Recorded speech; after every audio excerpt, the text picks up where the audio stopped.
네, 오늘은 우리가 읽은 말씀 중에서 29절 말씀을 가지고 하나님과 동행하는 삶이라는 제목으로 우리가 붙들고 기도할 말씀을 보도록 하겠습니다. 전도서를 읽다 보니까 읽고 이제 여러분들과 함께 나누기 위해서 말씀을 이렇게 보니까 예전에는 전도서를 그냥 허무하다라는 주제 하나로 그냥 이렇게 쓱 읽고 넘어갔는데 읽다 보니까 조금씩 저도 이 말씀 이런 뜻이었구나 하는 것들이 꽤 많이 있습니다. 15절, 16절, 17절을 보면 좀 뭔가 약간 그럼 어떻게 살라는 거지? 이런 생각이 좀 듭니다. 의롭게 자기의 의로움에도 불구하고 멸망하는 의인이 있고 자기의 악행에도 불구하고 장수하는 악한 사람들이 있어서 지나치게 의롭게 살지도 말고 지나치게 악하게 살지도 말아라. 지금 이 말씀이잖아요. 이 말씀을 보면 그러면 우리는 어떻게 살라는 건가 이런 생각을 합니다. 그런데 답은 18절에 있죠. 하나님을 경외한 자는 이 모든 일에서 벗어날 것이라 이랬습니다.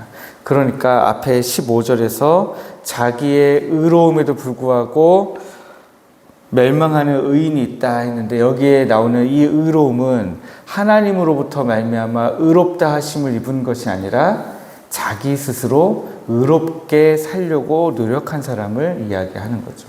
하나님과 관계없이 내가 봤을 때에 의롭고 올바른 대로만 살려고 하는 사람들 중에서도 멸망하는 사람들이 있다.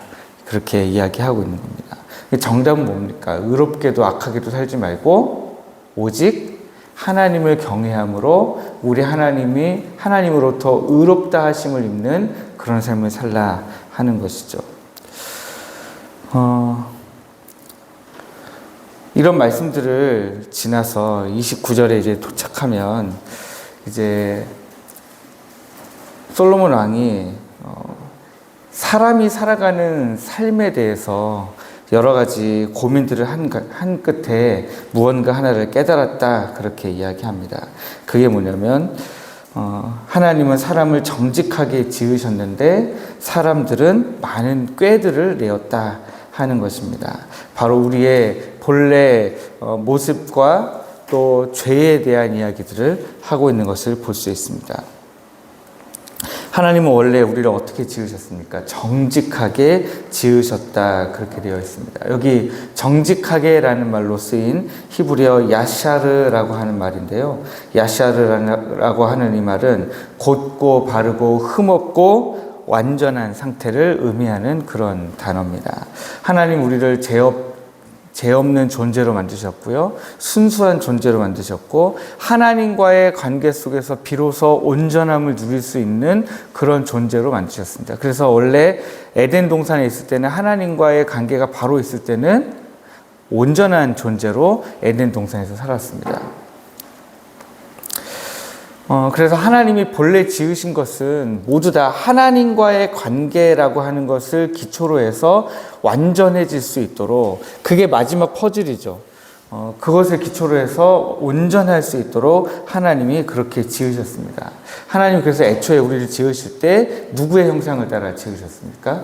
하나님의 형상을 따라 지으신 거죠. 그런데 우리가 하나님과의 관계가 끊어지고 지금은 어떻습니까? 지금은 예수 그리스도로 말미암아 다시 하나님과 관계가 생겼는데 제가 계속 말씀드리는 것이 다시 하나님과 관계가 새롭게 세워졌지만 예수 그리스도가 오시는 그날까지 우리가 그 관계가 계속해서 회복되어져 가는 과정이다라는 거예요. 그게 제가 계속해서 강조드리는 중요한 신학적 개념이 이미와 아직이라는 거예요. 이미 하나님과의 관계가 회복되기 시작했지만 아직 완전하게 회복되지는 않았다라고 말씀드리는 겁니다. 그러다 보니까 우리가 하나님과 관계가 회복되어지는 과정으로서의 삶을 살아가다 보니까 이 땅을 살아가면서 때로는 하나님과의 관계를 바탕으로 온전한 믿음의 삶을 살아가기도 하지만 또 어떤 경우에는 하나님과 마치 아무런 관계 없는 사람인 것처럼 그렇게 때로는 행동하는 모습을 보일 때도 있다 하는 것입니다. 그래서 그 흔적들이 때로는 하나님과의 온전한 관계 속에서 정직하게 지음받은 존재로서의 흔적이 나타날 때도 있고, 때로는 그것이 완전히 끊어졌던 인간으로서의, 죄된 인간으로서의 모습이 나타날 때도 있다 하는 것이죠.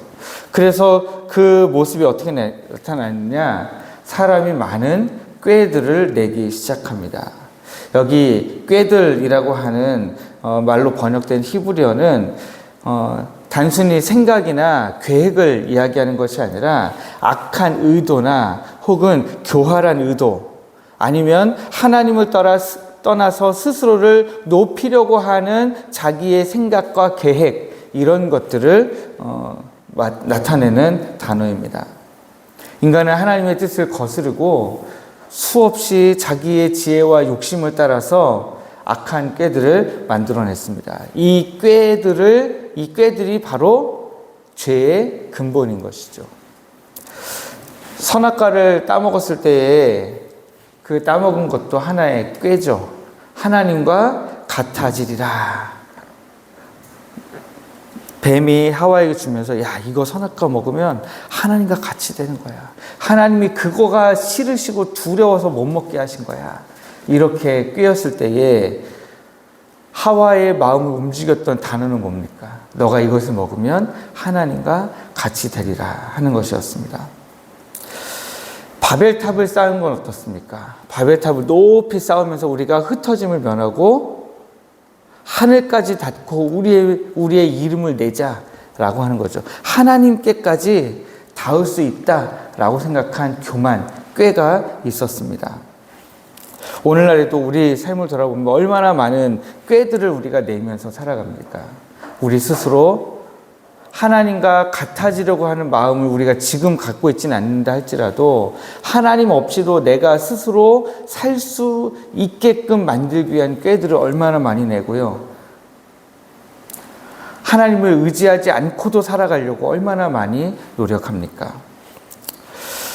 우리를 혼란과 헛됨에 빠뜨리는 근본 원인은 우리의 죄인데, 그 죄는 어디에서부터 발생합니까? 바로 우리의 수많은 꾀들에서부터 발생하게 되는 것입니다. 그러면 여기서 이제 질문을 던지죠.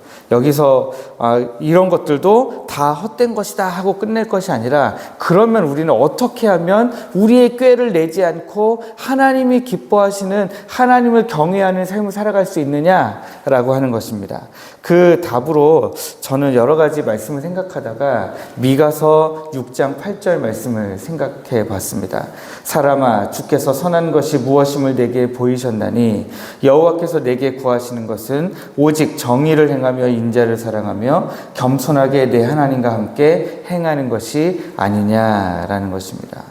우리가 하나님 앞에서 우리의 꾀들 때문에 하나님과 멀어졌음을 깨닫고 이제 우리의 지혜와 교만을 내려놓고 다시 하나님이 우리를 원래 만드셨던 정직한 모습으로 돌아가려면 정의를 행하고 우리 예수 그리스도를 사랑하고 겸손하게 하나님과 동행하는 것입니다. 이것이 바로 우리의 꾀들을 넘어서 헛된 인생을 살지 않을 수 있는 진정한 지혜이고 우리를 향하신 하나님의 선하신 계획입니다. 그러므로 오늘 이 전도서 7장 29절 말씀과 더불어서 미가서 6장 8절 말씀을 한번 나중에 찾아보시면서 다시 한번 묵상하시고 그 가운데서 내가 오늘 어떻게 하나님과 겸손한 마음으로 정직하게 행할 것인가, 내가 어떻게 하나님을 사랑하고 정의를 행하면서 살아갈 것인가 고민하고 하나님 앞에 지혜 달라고 엎드리시는 이 아침 되시기를 주님의 이름으로 축복합니다.